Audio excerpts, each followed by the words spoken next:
We're on set for a very exciting short movie which stars me. I've got to get into my armour shortly. It's going to be an exciting few days. I'm inside my Winnebago, so I feel like a star.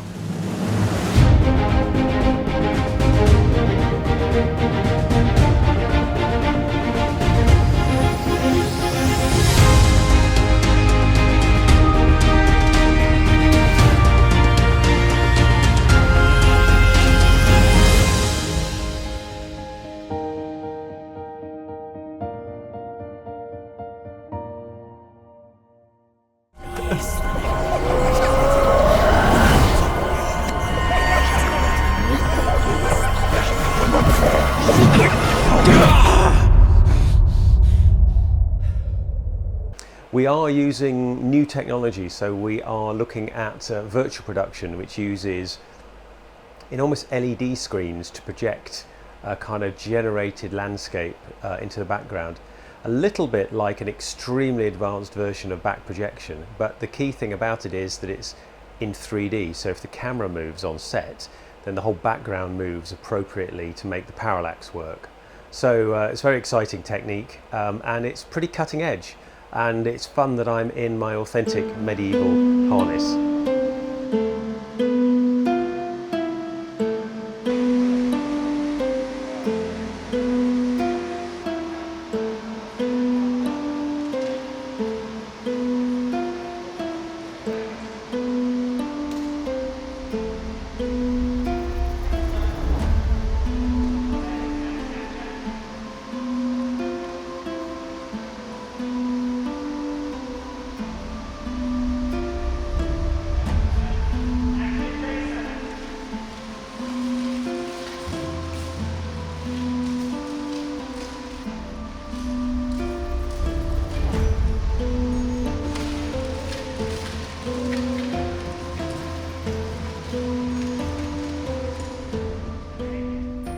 The movie industry has always been about smoke and mirrors and making make-believe come true on your screen.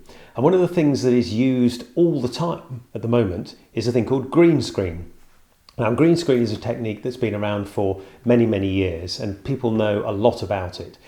But it does have its own problems, and virtual production jumps a whole stage ahead of green screen.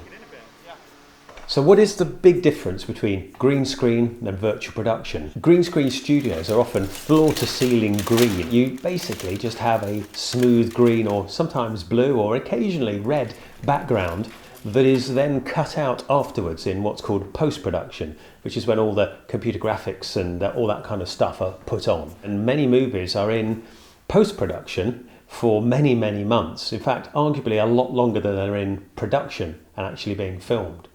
So there's a ton of work that goes into making green screen look good. One of the interesting things about green screen studios is they're exactly that, and it's actually quite hard acting in them because you're just in this enormous green space, and so it's actually quite sort of sad in a way to perform in a green screen studio because you don't see any of the cool stuff, and as a filmmaker or film performer, it's actually kind of nice to be in costume and be in an interesting environment. And green screen steals that from you a little bit. And I would imagine that an actor would much prefer to see the dragon that they're interacting with as best they can.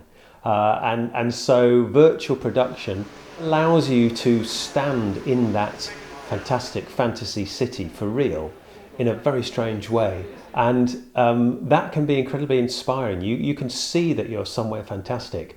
And it perhaps brings out a more authentic and real performance at the end of the day.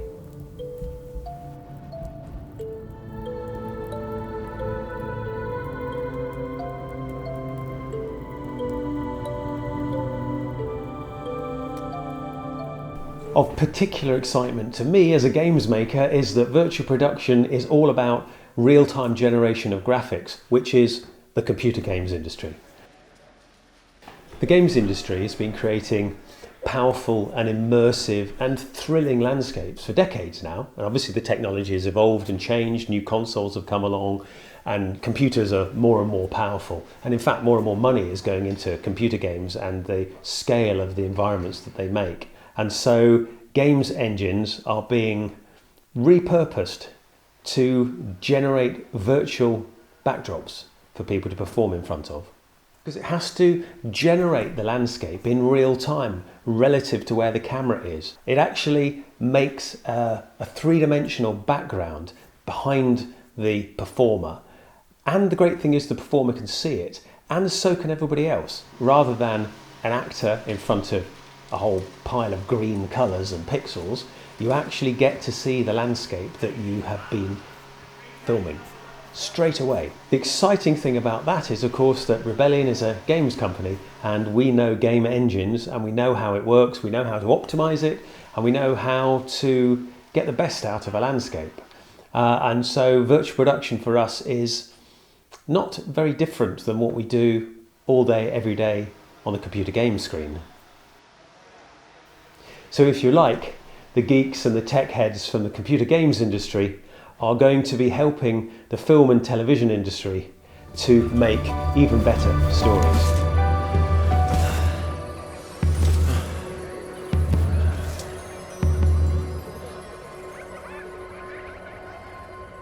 It's day one on the Percival shoot, and I am in armour in a magical, mystical forest.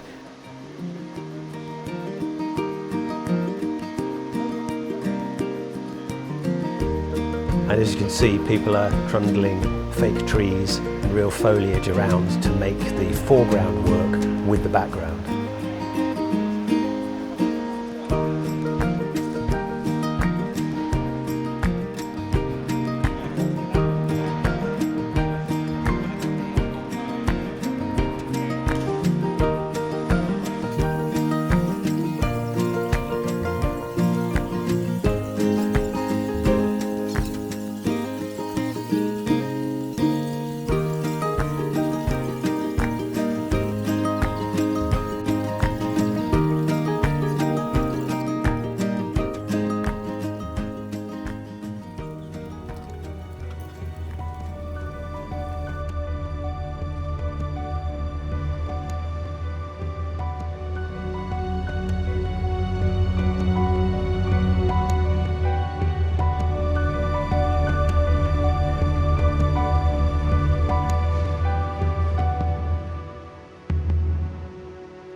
Whilst I was standing in front of the camera, surrounded by the scenery and all the technology, I was thinking, this is going to look great. I hope it works really well. And it was the first time I went over to actually look at the playback, to actually see what the camera was seeing, that I realised that it really was quite special.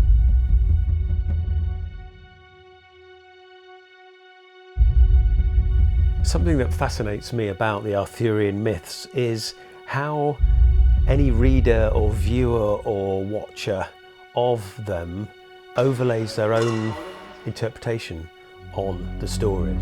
They're obviously stories that have evolved over hundreds, if not thousands of years, and they resonate with people in different ways. And we were trying to do the same kind of thing, leaving things not said, leaving things open to interpretation, and leaving things such that you can get out of watching whatever it is that you want to get out of it, rather than being told what you're supposed to feel or how you are supposed to interpret it.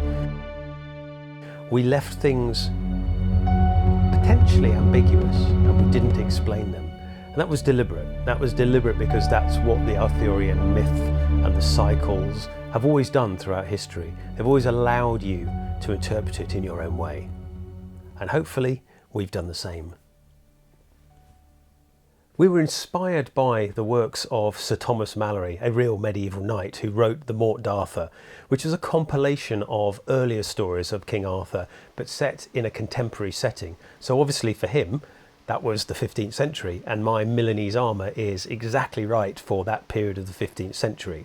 So it's nice to think that whilst King Arthur, the myth, was set around the 6th to 8th century, and he wouldn't have been wearing plate armour, the works of Malory, which made King Arthur super famous in the English-speaking world, were of course set in the 15th century, and that's what we were trying to channel.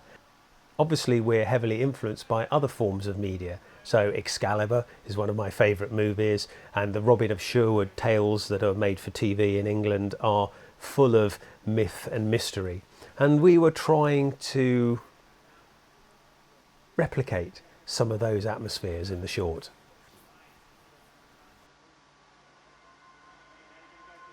Something some people might have noticed is that my weapons are also completely authentic to the period. I'm carrying one of my sharp long swords, or bastard swords as they're sometimes called. I'm also carrying a battle axe, which is modelled after one seen in a particular manuscript with a particularly odd and slightly stylised shape, which seems to be in the way that the battle axes sometimes went towards the middle or end of the 15th century. And also I have what's called a rondel dagger, and a rondel dagger really has no purpose other than to, well, more or less kill people. That's what its job is. It's to do the mercy stroke, to kill an enemy who isn't dead yet but won't live because his wounds are so bad. And it's a fighting weapon, and it's a particularly knightly type of sidearm to have. And in this case, you might notice I'm using it to cut the points off my pauldrons, because it's very difficult to actually undo pauldrons, and I think historically if you needed to remove the additional layer of armour, which is your shoulder armour, your pauldrons, you would actually just use a knife to cut those points away, and then you can unstrap them. And we know this from manuscripts. We know that Italian knights fought with super heavy armour on initially, and often removed helmets and removed pauldrons to reveal a lighter set of harness afterwards. Fascinating to think that they may have done for real what we were doing for a short film.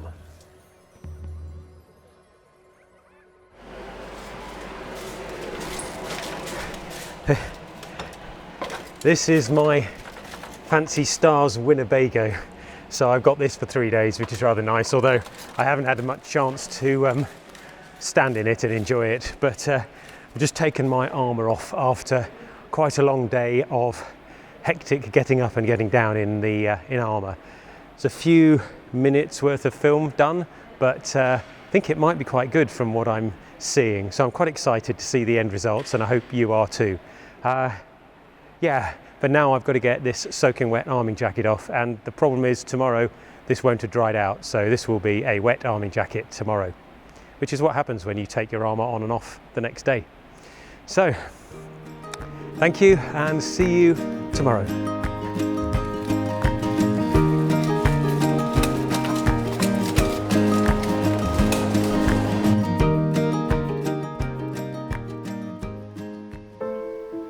It's day 2, and it's a little easier for me because I'm not wearing armour today so much. I have my legs on and my mail skirt and my arming jacket, which of course is still wet from yesterday.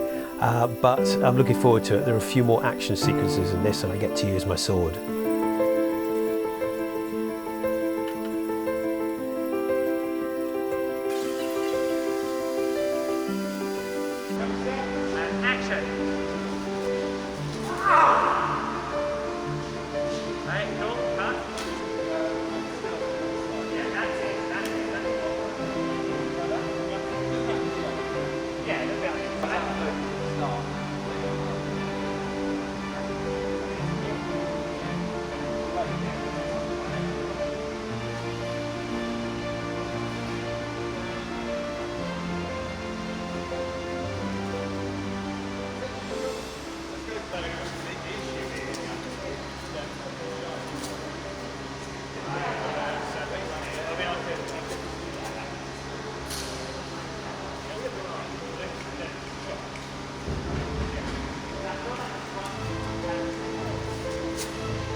And action.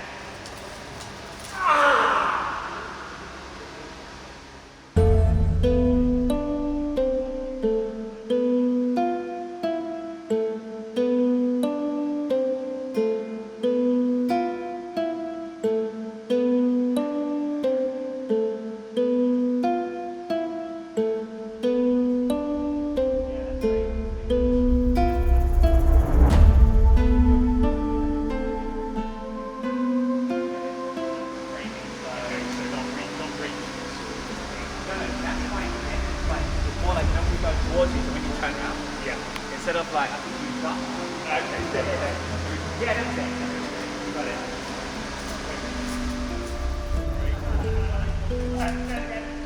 Reset, one more again. Sorry, I'm done.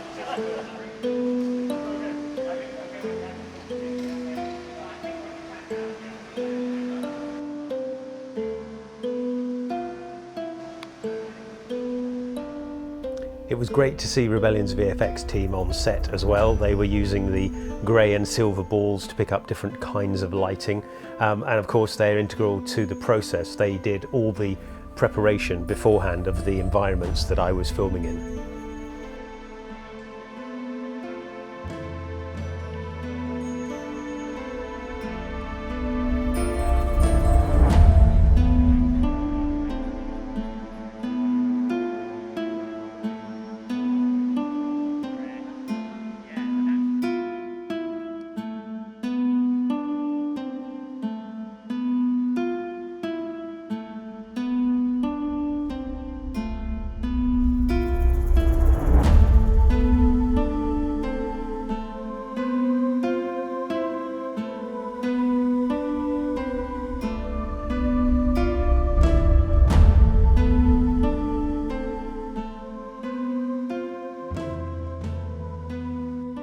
The team were particularly excited about the time lapse, the sun and the moon passing overhead as I sort of stand there slightly dazed. And that was really interesting. That was a world first. Nobody had done that before. That would almost always have been done in post-production.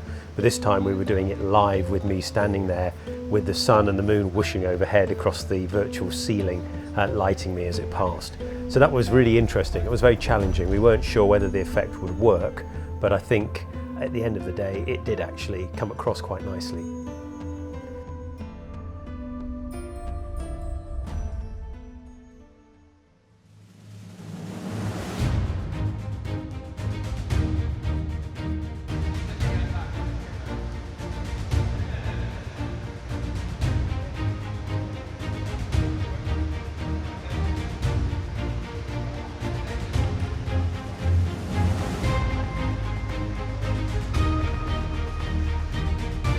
Want little bits of hair moving, I think.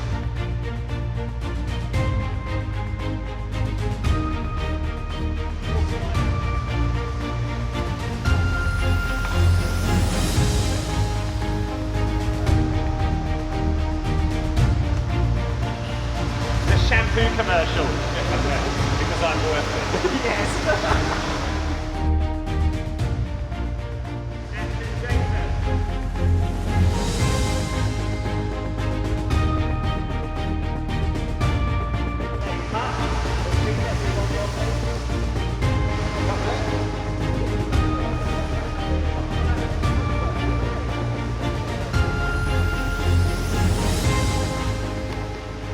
Great. That was great because of playing it on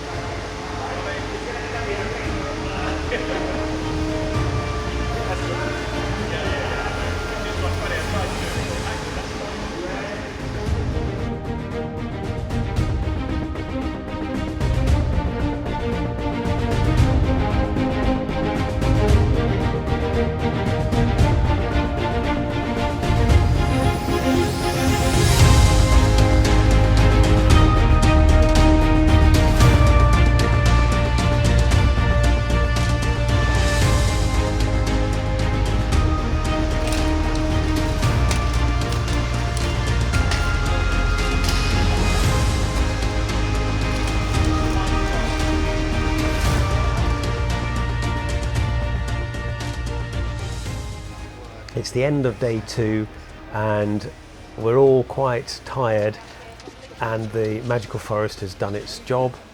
We are in the process of dismantling it and making way for the next scene, which is going to be in a completely different magical place.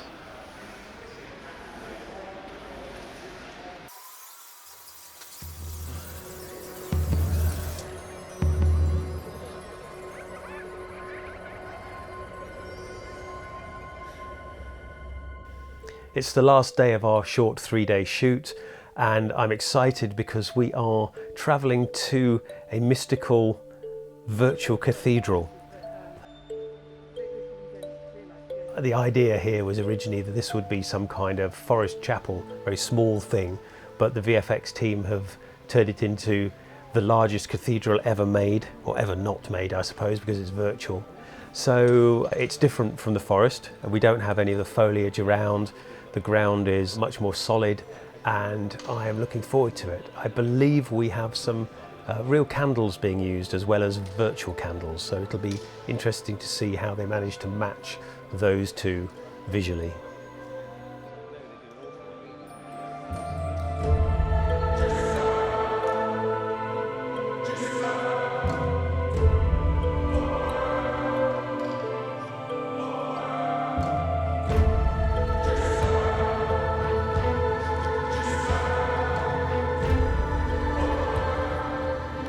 There is one particular shot which is a big close-up of my eyes, and I have to start with my eyes shut and then open my eyes and then look around, where Percival has been transported into this magical cathedral.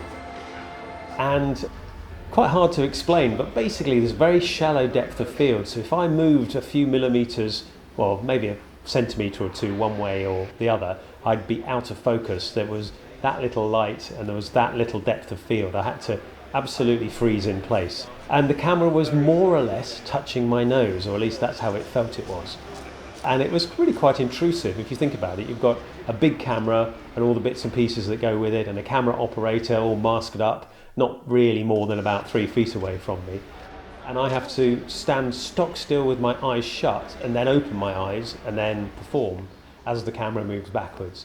So that was an interesting experience, and not particularly glamorous, I suppose. You know, you always think movies are super glamorous and exciting, and they are super exciting and really fun to do.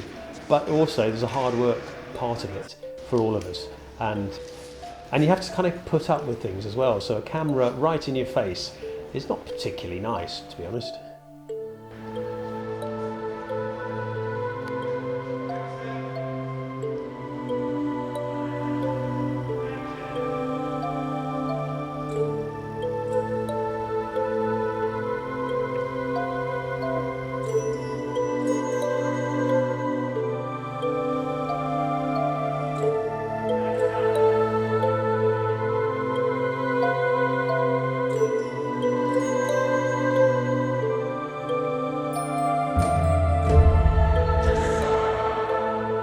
So here I am behind there's a massive screen behind me, which is 5 meters tall, and that's the back of the projection of what happens behind me through the camera, the other camera. Obviously it's not working through that camera, it's working through that camera. So it's quite technical and interesting, and it's really, really intriguing what we can do as filmmakers with this kind of technology. I'm very excited. It's kind of a collision between computer games technology and filmmaking technology.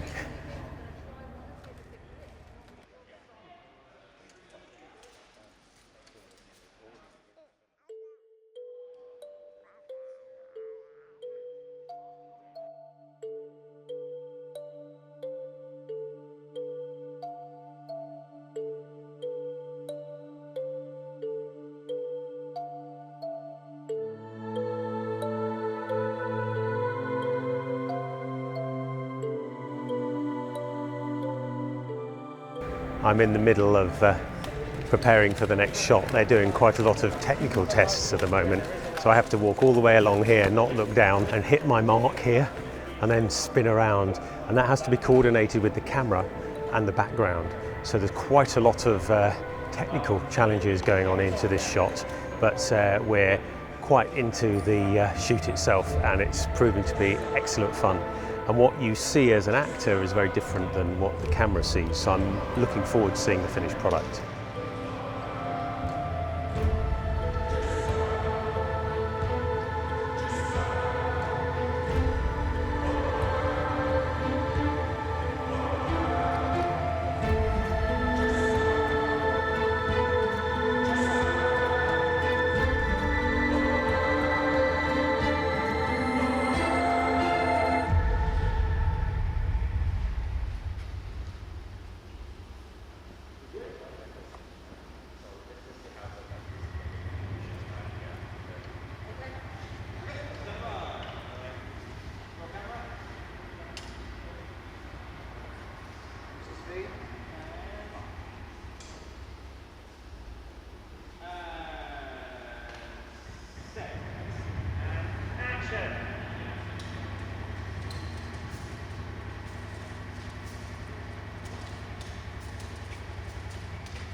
Virtual production allows the camera operator and the director to compose the shot they want as well. It's all very well having storyboards and trying to work that out afterwards, but you can actually see what your angle of shot is. You can work out what you want in the background while you're making the action happen, while you're guiding the performance. Broadly speaking, you've got 95% of what's actually going to be seen by the audience on the day.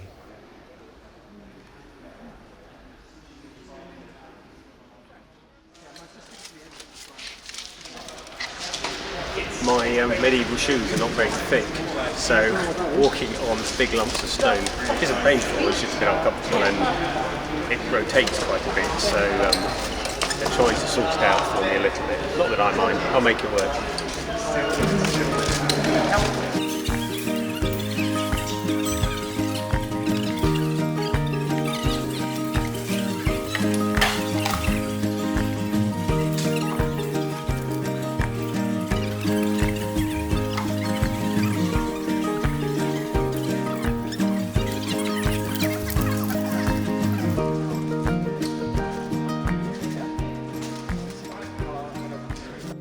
You might notice here that there's a rectangle of sort of high resolution, which is exactly what the camera is seeing. It's a bit more than the camera sees, but it's basically the camera's window into the 3D world.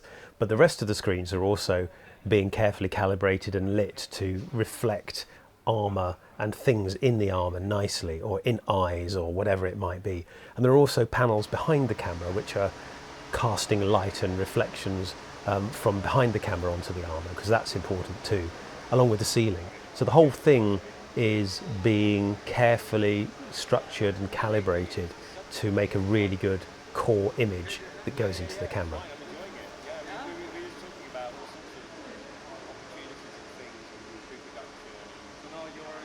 Jason, thank you. Can you take a tiny step to your left? Great, and then a tiny step towards the camera. And then if you look up at the cross that we've put on the camera for you, and then a tiny step towards the camera again, and one more like that. And let's remark that, please, guys.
All right, take care. See you later.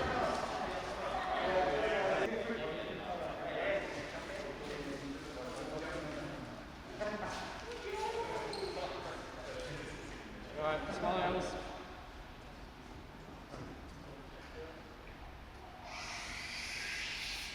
Right, yeah, we're good.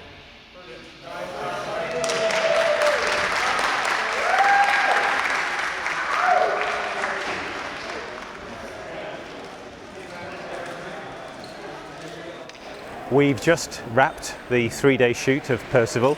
It's been an interesting and educational experience. The technology has worked incredibly well and the whole experience has been wonderful. My first go at acting, and I'm left with something that I found on my adventures, which you may or may not recognise. Anyway, medieval armour, Holy Grail, fantastic adventures. It's been delightful.